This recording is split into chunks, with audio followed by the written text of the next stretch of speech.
एक ऐसा शो जिसने पूरी दुनिया में अपना नाम कमाया, जिससे पूरी दुनिया ने बहुत कुछ सीखा। जी हाँ, मैं बात कर रही हूँ मैन वर्सेस वाइल्ड शो की, जो है तो विदेशी लेकिन उसने भारतीयों के दिल पर भी राज किया। इस शो के होस्ट रहे बियर ग्रिल्स। इस शो ने हमें सिखाया कि कैसे बियर ग्रिल्स ने अलग अलग लोकेशंस पे रहते हुए चैलेंजेस को एक्सेप्ट किया और उसके साथ साथ कुछ ऐसी स्ट्रैटेजीज भी बताई कि हम इस तरह की सिचुएशंस में सरवाइव कर सके। इस शो से हर व्यक्ति को कुछ ना कुछ सीखने को मिला। परंतु क्या आपने कभी सोचा है कि बियर ग्रिल्स क्या बचपन से ही इतने साहसी और निर्भीक रहे होंगे, या जीवन में आई कुछ चुनौतियों ने उनको ऐसा बनाया? इस वीडियो में हम बियर ग्रिल्स की autobiography mud sweat and tears के बारे में बात करेंगे, जिसमें बियर ग्रिल्स ने अपने जीवन में आए उन चुनौतियों के बारे में बताया है जिन्होंने उन्हें निडर बनाया। बियर ग्रिल्स का पूरा नाम एडवर्ड माइकल ग्रिल्स था, बट उनकी सिस्टर ने उनको ये नाम बियर दिया था जब वो बहुत छोटे थे। उनको बचपन से ही एडवेंचरस एक्टिविटीज में इंटरेस्ट था। इसी के चलते 21 साल की उम्र में बियर ग्रिल्स ने टेरिटोरियल आर्मी को ज्वाइन किया और एएसएस के सैनिक बन गए। बहुत सी एक्टिविटीज के वो एक्सपर्ट थे और उनमें से एक था पैराशूटिंग। लेकिन एक दिन इसी एक्टिविटी ने उनके जीवन को बदल दिया। एक दिन पैराशूटिंग करते हुए ऐसा हुआ कि बियर ग्रिल्स की कोशिशों के बावजूद भी पैराशूट नहीं खुला। उन्होंने हर तरह का उपाय किया, परंतु पैराशूट पूरी तरह खुल ही नहीं पाया। जब तक उनको महसूस होता तब तक वो धरती पर नीचे आ गिरे थे। वो तेजी से पीठ के बल नीचे गिरे और गिरते ही उन्हें भयानक दर्द हुआ। सबसे बड़ी बात तो यह थी कि वो उस दर्द को महसूस कर पा रहे थे क्योंकि वो जिंदा थे और होश में थे। वो इंतजार कर रहे थे कि कोई आए और उनकी मदद करे। बियर ग्रिल्स को उस समय एहसास हो गया था कि उनका शरीर बहुत चोटिल हो गया है। जैसे तैसे उनको उनके देश इंग्लैंड पहुंचाया गया। बियर ग्रिल्स अपनी ऑटोबायोग्राफी में लिखते हैं कि उनको थोड़ा सा हिलने पर भी बहुत दर्द होता था। वो बार बार डॉक्टर से यही पूछते थे क्या वो दोबारा चल पाएंगे, परंतु डॉक्टर कोई भी जवाब नहीं दे पाते थे। जब बियर ग्रिल्स ने अपना एक्सरे देखा तो उन्होंने पाया उनकी रीढ़ की हड्डी के सबसे इम्पोर्टेंट जॉइंट्स टूट गए थे।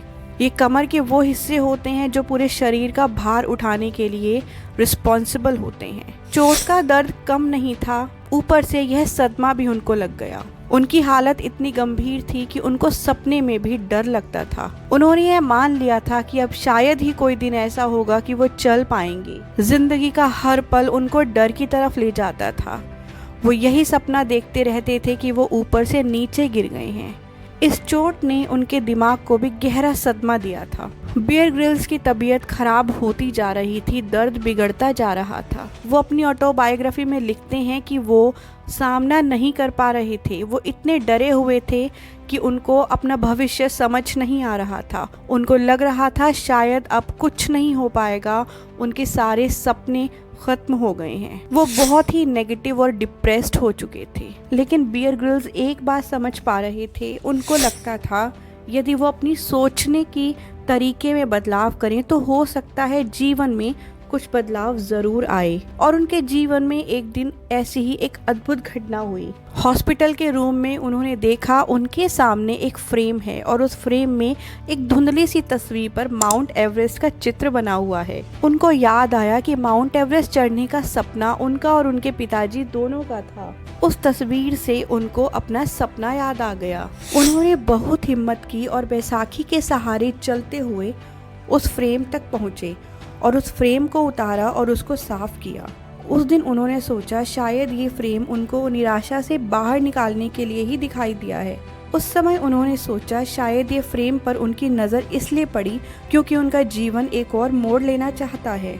इसके बाद वो यह सोचते सोचते सो गए और उनके दिमाग में कुछ पुरानी यादें घूमने लगी, जहाँ उनकी दादी उन्हें कहा करती थी कि जो होता है अच्छे के लिए होता है और जो होगा वो भी अच्छे के लिए होगा। इसलिए जब भी कभी मुसीबत आए तो हमें यह याद रखना चाहिए कि प्रभु हमारे साथ है। वो हमेशा हमारी मदद करता है। अगर उसने कुछ भी किया है तो वह कभी गलत हो ही नहीं सकता। हर सिचुएशन में उसकी मर्जी छुपी होती है और हर सिचुएशन से बाहर निकलने में भगवान खुद हमारी मदद करते हैं। उस समय बेयर ग्रिल्स को लगा कि कोई अनजानी शक्ति उनका साथ दे रही है। जैसे ही उन्होंने अपने मन को कंट्रोल किया और अपने मन को उम्मीदों से भरा, वैसे ही उनके शरीर ने रिस्पॉन्ड करना शुरू कर दिया।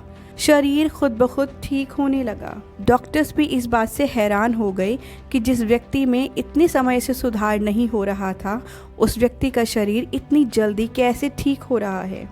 इसके बाद से बेयर ग्रिल्स हमेशा ऑल इज़ वेल बोलने लगे, क्योंकि उन्होंने इस छोटे से मंत्र की ताकत देखी। कहने को 3 शब्द हैं, लेकिन आपकी मानसिक स्थिति को एनर्जाइज कर सकते हैं। उन्होंने सोचा, अब मुझे अपने शरीर की इस स्थिति से निकलना होगा और दृढ़ इच्छा शक्ति से इसको ठीक करके अपने लक्ष्य को हासिल करना होगा, अपने सपने को पूरा करना होगा। वह सपना जो माउंट एवरेस्ट पर चढ़ने का मैंने देखा है, वो तभी पूरा होगा जब मैं इस हॉस्पिटल से बाहर जाऊंगा। उसके लिए मुझे अपने शरीर को ठीक होने के लिए पूरी सहायता करनी होगी। उनके इस सपने ने उनको हॉस्पिटल से बाहर निकलने में मदद। एक समय ऐसा आया कि बेयर ग्रिल्स ने 8 महीने बाद हॉस्पिटल सेंटर को छोड़ दिया। उसके बाद जब वो फिर से मिलिट्री ज्वाइन करने गए, तो डॉक्टर्स ने कहा कि वो दोबारा पैराशूटिंग ना करे तो अच्छा होगा, वो सर्वाइवल ट्रेनिंग सिखा सकते हैं। लेकिन बेयर ग्रिल्स को महसूस हो गया था कि यह जगह अब उनके लिए नहीं रही है।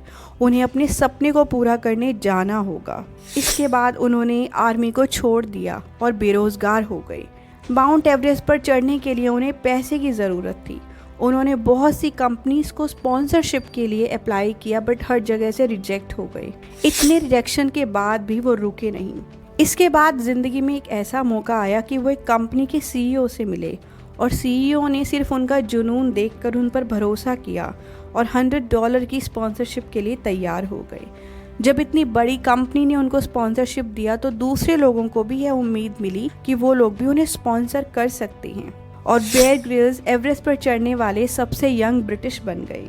बेयर ग्रिल्स ने माउंट एवरेस्ट पर चढ़ते हुए भी बहुत से जोखिमों का सामना किया। उनके कुछ ऐसे साथी थे जो बीच रास्ते में ही बीमार हो गए और माउंट एवरेस्ट पर नहीं चढ़ पाए। इस तरह का मौसम कि हमारी इच्छा शक्ति को हरा दे, परंतु बेयर ग्रिल्स ने अपनी इच्छा शक्ति को हारने नहीं दिया। वो अंत समय तक लड़ते रहे और माउंट एवरेस्ट पर विजय हासिल की। इस यात्रा के बाद उनके जीवन में और एक बड़ा बदलाव आया। उन्होंने मैन वर्सेस वाइल्ड का पायलट प्रोजेक्ट किया, और वो इस तरह की सिचुएशंस में इसीलिए सरवाइव कर पाए क्योंकि अब वो डरते नहीं थे। अपने जीवन में इतनी नेगेटिव और इतनी परेशानी भरी सिचुएशंस को देखने के बाद और उनसे जूझने के बाद उनको अब किसी चीज़ से डर नहीं लगता था। उनको पता था कि जो भी होता है अच्छे के लिए होता है और भगवान हमारे साथ हैं। उन्होंने इन शब्दों की शक्ति को अपने अंदर बैठा लिया था, और इसके बाद तो हम जानते हैं उनका शो कितना लोकप्रिय रहा। इसके बाद भी वो हज़ारों सेमिनार्स में जाते हैं और अपनी जीवन की घटनाओं के बारे में बताते हैं, और लोगों को उससे बहुत कुछ सीखने को मिलता है। बेयर ग्रिल्स कहते हैं, ऐसा नहीं है कि जीवन हमेशा आसान होता है, लेकिन ऐसा ज़रूर है कि जीवन एक अनमोल गिफ्ट होता है। भगवान हमारे साथ होते हैं, हमें हर तरह की परेशानियों से निकालने के लिए, हमारे अंदर की इच्छा शक्ति को हमेशा जागृत रखने के लिए। जीवन कितना भी कठिन क्यों ना हो, लेकिन हमारा यह कर्तव्य बनता है कि हम हमेशा जीवन को निडर होकर जिएं, आगे बढ़ें और अपने जीवन में आई हुई कठिनाइयों और मुश्किलों से जूझते हुए जीवन में सफलता हासिल करें। बेयर ग्रिल्स के जीवन में इतने भयानक घटनाओं के होने के बाद भी उन्होंने अपने आप को संभाला और अपनी इच्छा शक्ति के बलबूते ही आगे बढ़ पाए। हमें बेयर ग्रिल्स से यही सीखने को मिलता है, जीवन में चाहे कैसी भी सिचुएशन आए, परेशानियां हमें कितना भी हराने की कोशिश करें, लेकिन अगर हमारी इच्छा शक्ति और सपने हमारे अंदर जीवित हैं, तो इस दुनिया की हर शक्ति उन्हें पूरा करने में हमारी सहायता करती है। बेयर ग्रिल्स की इस जिंदा दिली को हम सलाम करते हैं। आप सभी का इस वीडियो को देखने के लिए बहुत बहुत धन्यवाद। यह वीडियो पसंद आए तो आप इसे प्लीज़ लाइक करें, चैनल को सब्सक्राइब करें। इससे मुझे और भी अच्छा काम करने का मोटिवेशन मिलता है। Thank you so much.